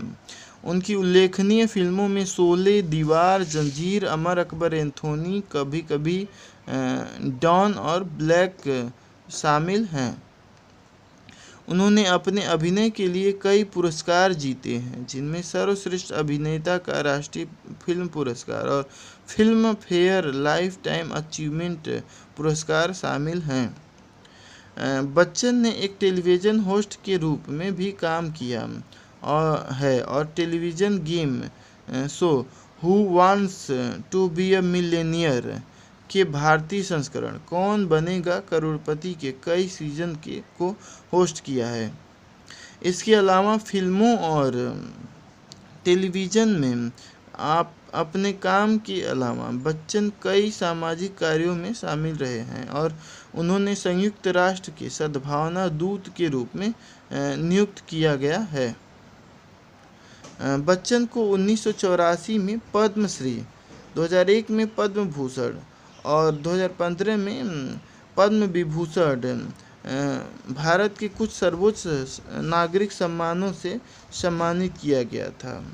हाल के वर्षों में स्वास्थ्य संबंधी चुनौतियों का सामना करने के बावजूद बच्चन फिल्म उद्योग में सक्रिय हैं और उन्हें भारतीय सिनेमा के इतिहास में सबसे महान अभिनेताओं में से एक माना जाता है। वीपी सिंह, विश्वनाथ प्रताप सिंह, जिन्हें वीपी सिंह के नाम से जाना जाता है, एक भारतीय राजनीतिज्ञ और भारत के 7वें प्रधानमंत्री थे। उनका जन्म 25 जून 1931 को इलाहाबाद, उत्तर प्रदेश में हुआ था। सिंह ने 1958 में भारतीय प्रशासनिक सेवा IAS के सदस्य के रूप में अपना राजनीतिक जीवन शुरू किया, लेकिन बाद में राजनीति में शामिल हो गए और भारतीय राष्ट्रीय कांग्रेस पार्टी के सदस्य बन गए। उन्होंने उत्तर प्रदेश के मुख्यमंत्री, वित्त मंत्री और रक्षा मंत्री सहित विभिन्न सरकारी पदों पर कार्य किया।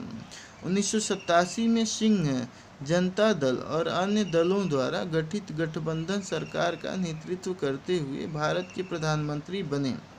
अपने कार्यकाल के दौरान उन्होंने मंडल आयोग की सिफारिशों को लागू करने सहित कई आर्थिक और सामाजिक सुधार पेश किए, जिसमें सामाजिक और शैक्षिक रूप से पिछड़े वर्गों के लोगों के लिए शिक्षा और सरकारी नौकरियों में आरक्षण प्रदान किया गया। सिंह की सरकार 1988 में अमृतसर के स्वर्ण मंदिर से आतंकवादियों को बाहर निकालने के लिए ऑपरेशन ब्लैक थंडर शुरू करने के लिए भी जिम्मेदार थी। सिंह ने 1990 में कांग्रेस पार्टी द्वारा अपनी सरकार से अपना समर्थन वापस लेने के बाद प्रधानमंत्री के रूप में इस्तीफा दे दिया। वह राजनीति में शामिल रहे और जन मोर्चा, एक राजनीतिक दल के गठन में महत्वपूर्ण भूमिका निभाई, जिसका बाद में जनता दल में विलय हो गया। सिंह अपनी ईमानदारी और सामाजिक न्याय के प्रति प्रतिबद्धता के लिए जाने जाते थे। वह एक लेखक भी थे और उन्होंने कई किताबें भी लिखी, जिनमें मेमोयर्स ऑफ अ वेंडरर नामक एक संस्मरण भी शामिल है। सिंह का 27 नवंबर 2008 को 77 वर्ष की आयु में निधन हो गया। उन्हें एक ऐसे नेता के रूप में याद किया जाता है जिन्होंने समाज के हाशिए पर पड़े वर्गों को सशक्त बनाने और भारत में सामाजिक और आर्थिक सुधार लाने के लिए काम किया। पंडित रविशंकर का जन्म 7 अप्रैल 1920 को वाराणसी, उत्तर प्रदेश में हुआ था। उन्हें उनके गुरु अलाउद्दीन खान, एक प्रसिद्ध संगीतकार द्वारा शास्त्रीय भारतीय संगीत में प्रशिक्षित किया गया था। शंकर संगीत के प्रति अपने अभिनव दृष्टिकोण के लिए जाने जाते थे और पश्चिमी संगीतकारों के साथ उनके सहयोग ने भारतीय शास्त्रीय संगीत को दुनिया भर में लोकप्रिय बनाने में मदद की। उन्होंने 1967 में मोटेरा पॉप फेस्टिवल और 1969 में वुडस्टॉक फेस्टिवल सहित कई अंतर्राष्ट्रीय संगीत समारोहों में प्रस्तुति दी। शंकर ने सत्यजीत रे की पाथेर पांचाली और रिचर्ड एटनबरो की गांधी सहित कई फिल्मों के लिए संगीत भी तैयार किया। अपने संगीत करियर के अलावा शंकर एक मानवतावादी थे और उन्होंने संस्कृतियों के बीच शांति और समझ को बढ़ावा देने के लिए काम किया। उन्हें 1986 में भारतीय संसद के उच्च सदन राज्यसभा के सदस्य के रूप में नियुक्त किया गया था। शंकर को संगीत में उनके योगदान के लिए कई पुरस्कार और सम्मान मिले, जिनमें पद्म भूषण और भारत रत्न शामिल हैं, जो भारत के कुछ सर्वोच्च नागरिक सम्मान हैं। शंकर का 11 दिसंबर 2012 को 92 वर्ष की आयु में निधन हो गया। मजरूह सुल्तानपुरी। असरार उल हसन खान मजरूह सुल्तानपुरी का जन्म सुल्तानपुर, उत्तर प्रदेश में हुआ। मजरूह सुल्तानपुरी बॉलीवुड में संगीतकार होने के साथ साथ बेहतरीन भारतीय उर्दू कवियों में से एक थे। उनका 6 दशक लंबा करियर था। 1950 और 1960 के दशक की शुरुआत में भारतीय सिनेमा में प्रमुख संगीत धुरंधरों में से एक थे, जिन्हें 1993 में लाइफ टाइम अचीवमेंट के लिए दादा साहब फाल्के पुरस्कार मिला, जिससे वह जीतने वाले पहले संगीतकार बन गए। ध्यानचंद। इलाहाबाद, उत्तर प्रदेश में एक राजपूत परिवार में जन्मे मेजर ध्यानचंद एक पूर्व अंतर्राष्ट्रीय हॉकी खिलाड़ी और भारतीय और विश्व हॉकी में एक महान व्यक्ति थे। उन्हें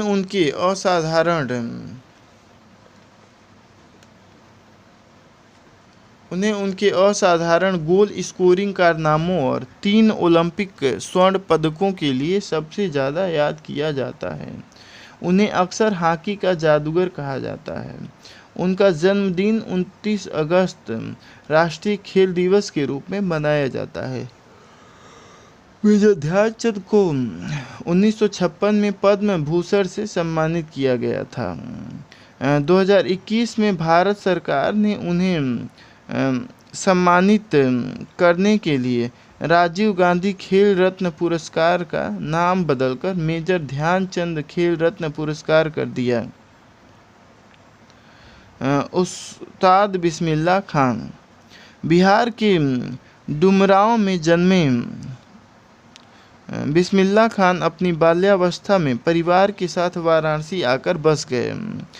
उन्हें अक्सर उस्ताद के नाम से जाना जाता है, जिसका अर्थ है एक संगीत विशेषज्ञ। उन्हें अक्सर शहनाई को लोकप्रिय बनाने और संगीत कार्यक्रम के मंच पर लाने का श्रेय दिया जाता है। उन्हें 1961 में पद्मश्री, 1968 में पद्म भूषण, 1980 में पद्म विभूषण और 2001 में भारत रत्न से सम्मानित किया गया था। मिर्जा गालिब। 19वीं शताब्दी के प्रसिद्ध उर्दू और फारसी कवि मिर्जा गालिब का साहित्य और सांस्कृतिक विरासत के क्षेत्र में अत्यधिक महत्व है। उनके गहरे प्रभाव को कई कारणों के लिए जिम्मेदार ठहराया जा सकता है। मिर्जा असदुल्लाह खां गालिब का जन्म 27 दिसंबर 1797 को आगरा में हुआ था। उनके पूर्वज मध्य एशिया के समरकंद से सेना के परिवार से ताल्लुक़ रखते थे, जो प्रचलित राजवंशों की सेवा के लिए भारत आए और बाद में अंग्रेज़ों की सेवा की। गालिब की शायरी भावनाओं की एक उल्लेखनीय गहराई को दर्शाती है, मानव अस्तित्व की जटिलताओं को समाहित करती है उनके छंद प्रेम, हानि, अस्तित्ववाद और जीवन की अशांत प्रकृति जैसे विषयों में तल्लीन करते हैं। गहन विचारों और जटिल भावनाओं को संक्षिप्तता और वाक्पटुता के साथ व्यक्त करने की गालिब की क्षमता ने उनकी कविता को कालातीत बना दिया है। गालिब की रचनाओं ने बाद की पीढ़ियों के कवियों और लेखकों को महत्वपूर्ण रूप से प्रभावित किया है। भाषा पर उनकी महारत, रूपकों के अभिनव प्रयोग और अभिव्यक्ति की अनूठी शैली ने उर्दू शायरी के मानक तय किए हैं। गालिब की कविताएं प्रेरणा के एक समृद्ध स्रोत के रूप में कार्य करती हैं और साहित्यिक परिदृश्य को आकार देना जारी रखती हैं। गालिब के लेखन में उनके समय के सामाजिक और सांस्कृतिक परिवेश की झलक मिलती है। समाज, राजनीति और मानव प्रकृति पर उनके अवलोकन युग की चुनौतियों और आकांक्षाओं को दर्शाते हैं। अपनी कविता के माध्यम से गालिब मुगल युग की पेचीदगियों और ब्रिटिश औपनिवेशिक शासन में संक्रमण के बारे में मूल्यवान अंतर्दृष्टि प्रदान करते हैं। खेल व्यक्तित्व। उत्तर प्रदेश भारत में एक घनी आबादी वाला और विविध राज्य है, जिसने कई प्रसिद्ध खेल हस्तियों को जन्म दिया है। यहाँ उत्तर प्रदेश की कुछ उल्लेखनीय खेल हस्तियाँ हैं। सुरेश रैना। सुरेश रैना मुरादनगर, गाजियाबाद, उत्तर प्रदेश के एक प्रसिद्ध भारतीय क्रिकेटर हैं। वह भारतीय राष्ट्रीय क्रिकेट टीम के एक प्रमुख सदस्य रहे हैं, जो अपनी आक्रामक बल्लेबाजी शैली और असाधारण क्षेत्ररक्षण कौशल के लिए जाने जाते हैं। रैना ने सीमित ओवरों के क्रिकेट में भारत की सफलता में महत्वपूर्ण भूमिका निभाई है, जिसमें 2011 में आईसीसी विश्व कप जीतना भी शामिल है। प्रवीण कुमार। प्रवीण कुमार मेरठ, उत्तर प्रदेश में पैदा हुए प्रवीण कुमार एक पूर्व भारतीय क्रिकेट खिलाड़ी हैं, जो अपने स्विंग गेंदबाजी कौशल के लिए जाने जाते हैं।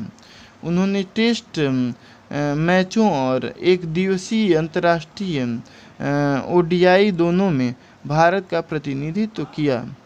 प्रवीण कुमार भारतीय टीम के लिए महत्वपूर्ण थे, खासकर सीमित ओवरों के प्रारूप में काफ़ी सफल वाले खिलाड़ी थे। मोहम्मद कैफ।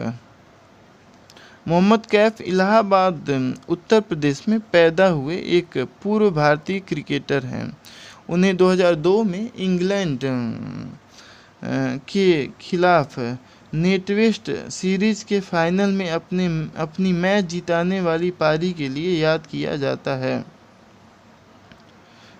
कैफ अपने क्रिकेट करियर के दौरान एक उत्कृष्ट फील्डर और एक विश्वसनीय मध्य क्रम के बल्लेबाज थे। आशीष नेहरा। आशीष कुमार इलाहाबाद, उत्तर प्रदेश के एक कलात्मक जिम्नास्ट हैं। वह राष्ट्रमंडल खेलों में पदक जीतने वाले पहले भारतीय जिम्नास्ट बने। उन्होंने 2010 दिल्ली राष्ट्रमंडल खेलों में पुरुषों के फ्लोर एक्सरसाइज इवेंट में कांस्य पदक जीता। पंकज सिंह। पंकज सिंह मेरठ, उत्तर प्रदेश के एक पेशेवर क्रिकेटर हैं। वह दाएं हाथ के मध्य तेज गेंदबाज हैं, जिन्होंने अंतर्राष्ट्रीय स्तर पर भारतीय क्रिकेट टीम का प्रतिनिधित्व किया है। पंकज सिंह ने घरेलू क्रिकेट में लगातार अच्छा प्रदर्शन किया है और वह उत्तर प्रदेश रणजी ट्रॉफी का अहम हिस्सा रहे हैं। अखिल कुमार। अखिल कुमार उत्तर प्रदेश के एक मुक्केबाज हैं, जिन्होंने खेल में भारत का प्रतिनिधित्व किया। उन्होंने 2006 के राष्ट्रमंडल खेलों में बैंट वेट वर्ग में स्वर्ण पदक जीता था। कुमार ने 2008 के बीजिंग ओलंपिक में भी भाग लिया और भारतीय मुक्केबाजी के महत्वपूर्ण योगदान में महत्वपूर्ण योगदान दिया। मनोज कुमार उत्तर प्रदेश के एक भारतीय मुक्केबाज हैं। उन्होंने वेल्टरवेट वर्ग में भारत का प्रतिनिधित्व किया और 2010 राष्ट्रमंडल खेलों में स्वर्ण पदक जीता। कुमार ने भारतीय मुक्केबाजी में उल्लेखनीय योगदान देते हुए ओलंपिक खेलों में भी भाग लिया है।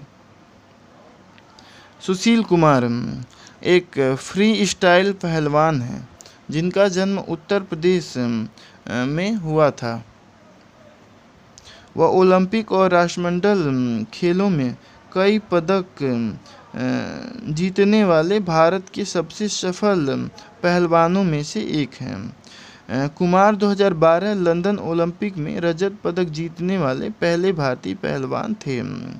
वीरेंद्र सिंह उत्तर प्रदेश के पूर्व भारतीय फील्ड हॉकी खिलाड़ी हैं। उन्होंने अंतर्राष्ट्रीय प्रतियोगिताओं में भारत का प्रतिनिधित्व किया और 1980 के मॉस्को ओलंपिक में स्वर्ण पदक जीतने वाली टीम का हिस्सा थे। भारतीय हॉकी में सिंह का योगदान महत्वपूर्ण रहा है। सैयद हैदर अली जन्म 4 अगस्त 1943 को इलाहाबाद में एक पूर्व भारतीय प्रथम श्रेणी क्रिकेटर हैं जो रेलवे क्रिकेट टीम के लिए खेलते थे। अपने 25 साल के करियर में वह रणजी ट्रॉफी के इतिहास में सबसे शानदार गेंदबाजों में से एक बन गए। अंकित तिवारी जन्म 18 सितंबर 1989 एक भारतीय क्रिकेटर हैं। उन्होंने 17 मार्च 2023 को सैयद मुश्ताक अली ट्रॉफी 2012-13 में उत्तर प्रदेश के लिए अपना T20 डेब्यू किया। उत्तर प्रदेश कई निपुण खिलाड़ियों का घर रहा है जिन्होंने अपने अपने खेलों में महत्वपूर्ण योगदान दिया है। यहाँ उत्तर प्रदेश की कुछ प्रसिद्ध खिलाड़ी हस्तियाँ हैं। गरिमा चौधरी जन्म 2 अप्रैल 1990 मेरठ में एक भारतीय जूडोका हैं। उन्होंने 2012 लंदन ओलंपिक में महिला 63 किलोग्राम श्रेणी में देश के एकमात्र जूडोका के रूप में भारत का प्रतिनिधित्व किया। नुजहत परवीन उत्तर प्रदेश की एक क्रिकेटर हैं, विकेटकीपर बल्लेबाज हैं और उन्होंने घरेलू क्रिकेट में उत्तर प्रदेश का प्रतिनिधित्व किया है। नुजहत परवीन भारतीय महिला क्रिकेट टीम का भी हिस्सा रह चुकी हैं और अंतर्राष्ट्रीय मैच खेल चुकी हैं। अन्नू राज सिंह 17 फरवरी 1984 को पैदा हुई, अलीगढ़ के एक भारतीय शूटर हैं। उन्होंने और हिना सिद्धू ने 2010 राष्ट्रमंडल खेलों में महिलाओं की जोड़ी 10 मीटर एयर पिस्टल में स्वर्ण पदक जीता। 2012 की ग्रीष्मकालीन ओलंपिक में उसने 10 मीटर एयर पिस्टल और 25 मीटर पिस्टल दोनों में प्रतिस्पर्धा की। जया शर्मा जन्म 17 सितंबर 1980 को गाजियाबाद में एक भारतीय क्रिकेटर हैं जिन्होंने एक महिला नेट वेस्ट मैच और 77 महिला एकदिवसीय अंतर्राष्ट्रीय मैच खेले हैं, जिसमें दक्षिण अफ्रीका में 2005 का महिला क्रिकेट विश्व कप भी शामिल है। Sharma BCCI player of the year award 2007 पाने वाली पहली महिला थीं। प्रसिद्ध व्यक्तित्व अपने जुड़ाव और प्रभाव के माध्यम से उत्तर प्रदेश जैसे क्षेत्र के समग्र विकास पर महत्वपूर्ण प्रभाव डाल सकते हैं। यहाँ कुछ तरीके दिए गए हैं जिनसे प्रसिद्ध हस्तियाँ उत्तर प्रदेश में योगदान दे सकती हैं। आर्थिक और बुनियादी ढांचा विकास। प्रसिद्ध हस्तियाँ विशेष रूप से व्यवसाय और मनोरंजन क्षेत्रों से उद्योगों में निवेश कर सकते हैं। व्यवसाय, सड़कें, पुल, स्कूल, अस्पताल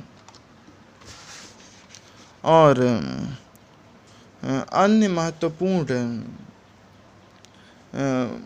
बुनियादी ढांचे स्थापित कर सकते हैं और आर्थिक विकास को बढ़ावा दे सकते हैं। उनकी उपस्थिति और निवेश अधिक निवेश आकर्षित कर सकते हैं और रोजगार अवसर सृजित कर सकते हैं, जिससे राज्य में आर्थिक विकास हो सकता है। सामाजिक पहल। प्रसिद्ध व्यक्तित्व अक्सर सामाजिक पहल और परोपकार में संलग्न होते हैं। वे सामाजिक कल्याण कार्यक्रम में योगदान दे सकते हैं, शिक्षा और स्वास्थ्य देखभाल पहलों का समर्थन कर सकते हैं और वंचित समुदायों के उत्थान की दिशा में काम कर सकते हैं। उनकी भागीदारी महत्वपूर्ण सामाजिक मुद्दों पर ध्यान आकर्षित कर सकती है और दूसरों को योगदान करने के लिए प्रेरित कर सकती है। पर्यटन संवर्धन। उत्तर प्रदेश में ताजमहल, वाराणसी और अयोध्या जैसे प्रतिष्ठित पर्यटन स्थल हैं। प्रसिद्ध हस्तियां राज्य में पर्यटन को बढ़ावा देने, अधिक आगंतुकों को आकर्षित करने और राजस्व उत्पन्न करने के लिए अपने प्रभाव का उपयोग कर सकती हैं। यह बदले में स्थानीय अर्थव्यवस्था को बढ़ावा दे सकता है और पर्यटन क्षेत्र में बुनियादी ढांचे और सेवाओं के विकास को प्रोत्साहित कर सकता है। सांस्कृतिक संरक्षण। उत्तर प्रदेश में कला, संगीत, नृत्य और साहित्य सहित एक समृद्ध सांस्कृतिक विरासत है। इस सांस्कृतिक विरासत को संरक्षित करने और बढ़ावा देने में प्रसिद्ध व्यक्तित्व महत्वपूर्ण हो सकते हैं। वे स्थानीय कलाकारों का समर्थन कर सकते हैं, पारंपरिक कला रूपों को बढ़ावा दे सकते हैं और सांस्कृतिक आदान प्रदान को प्रोत्साहित कर सकते हैं, जो राज्य के समग्र विकास में योगदान कर सकते हैं। शैक्षिक उन्नति। प्रसिद्ध व्यक्तित्व स्कूलों, कॉलेजों और व्यावसायिक प्रशिक्षण केंद्रों की स्थापना करके शैक्षिक क्षेत्र में योगदान कर सकते हैं। वे उत्तर प्रदेश के युवाओं को सशक्त बनाने के लिए छात्रवृत्ति, सलाह कार्यक्रम और शैक्षिक संसाधन प्रदान कर सकते हैं। इस तरह की पहल शैक्षिक अवसरों को बढ़ा सकती है और एक कुशल कार्यबल के विकास में योगदान कर सकती है। यह ध्यान रखना महत्वपूर्ण है कि जबकि प्रसिद्ध व्यक्तित्व महत्वपूर्ण योगदान दे सकते हैं, समग्र विकास के लिए सरकार, व्यवसायों, नागरिक समाज और सामान्य आबादी के सामूहिक प्रयास की आवश्यकता होती है। उत्तर प्रदेश की निरंतर प्रगति एक व्यापक दृष्टिकोण पर निर्भर करती है, जो विभिन्न क्षेत्रों को संबोधित करती है और कई हितधारकों को शामिल करती है।